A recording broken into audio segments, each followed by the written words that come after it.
তো আজকের ভিডিওতে আমি দেখাবো যে কর্নার অপশন থেকে মিডটেক অপশনটা আপনারা কিভাবে ইউজ করবেন। যারা একেবারে নতুন রয়েছেন তাদের জন্য অনেক গুরুত্বপূর্ণ এই ভিডিওগুলি, অবশ্যই মনোযোগ সহকারে দেখবেন এবং জানানোর চেষ্টা করবেন যে আসলে আমি এখানে কি বলতেছি এবং কিভাবে এই কাজটা করা হয়ে থাকে। তো যারা জানেন তারা যদি ভিডিওটি স্কিপ করেন কোনো প্রবলেম হবে না। যদি একেবারে যারা নতুন তারা কিন্তু এই অপশনগুলো সম্পর্কে অবশ্যই জানা জরুরি।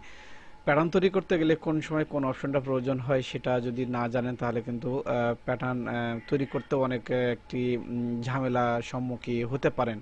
শুধু আপনি না, আমি সহ যারা জানেন, যারাই থাক না কেন, যদি অপশন না জানেন তাহলে কিন্তু আপনারা এই কাজগুলো করতে পারবেন না। তো গত ভিডিওতে কিন্তু আমি আপনাদেরকে স্ল্যান্টেড অপশনটা দেখিয়েছি, আজকে দেখাবো মিডটেক। এরপর থেকে ডাবল এবং ট্যাব, এই এক একটা করে ভিডিও করব যাতে আপনাদের স্মরণ থাকে, অথবা আমার টাইটেলে শুধু এই নামটা লিখে দিব, এটার উপরে যদি আপনারা সার্চ দেন তাহলে কিন্তু আপনারা পেয়ে যাবেন। অথবা আমার ওয়েবসাইটে যদি আপনারা ভিজিট করেন তাহলে দেখবেন এই ভিডিওগুলো অনেক সুন্দর মতো সিরিয়াল করে আমি দিয়ে রেখেছি, সেখান থেকেও আপনারা ভিডিওগুলো দেখতে পারেন। তো যাই হোক, আজকে দেখাবো মিডটেক। মিডটেকের অপশনটা হচ্ছে আপনারা যদি কোনো সুইং অ্যালাউন্সের কোনাটা যদি এরকম করে কাটতে চান তাহলে কিন্তু এই মিডটেক অপশনটা দিয়ে কাটতে পারবেন। তো এটা কিভাবে কাটবেন, এটা হচ্ছে এই মিডটেক অপশনটা নেবেন। এরপরে রাইট সাইডে যদি আপনারা একটু দেখেন, select a corner to make a mid tech corner. তো ধরুন আমি এটা এখান থেকে কাটবো, এটা যদি এরকম করে কাটি তাহলে দেখবেন এখানে একটা মান চাবে। আপনারা চাইলে মান দিতে পারেন, অথবা মান ছাড়াও আপনাদের অনুমান করেও কিন্তু এই লাইনটা কিন্তু দিতে পারেন।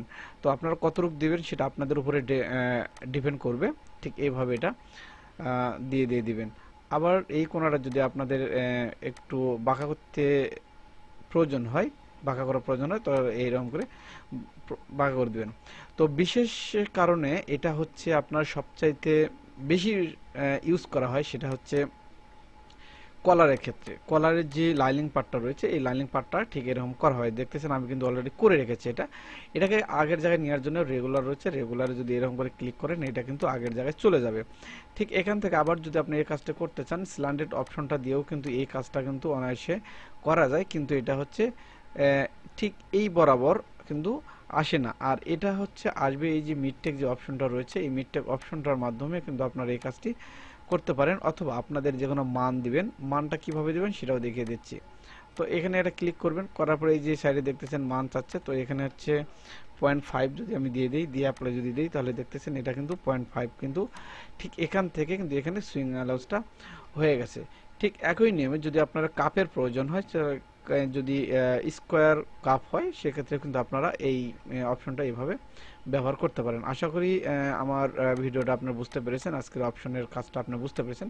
ঠিক এইভাবে আপনারা যে কোনো জিনিস যদি কোনাগুলো একটু ম্যানেজ করার প্রয়োজন হয়, তো আপনারা এখান থেকে অ্যাডভান্স অপশনে এসে কর্নারে আসার পরে মিডটেক অপশনটা দিয়ে কিন্তু ইউজ করতে পারবেন।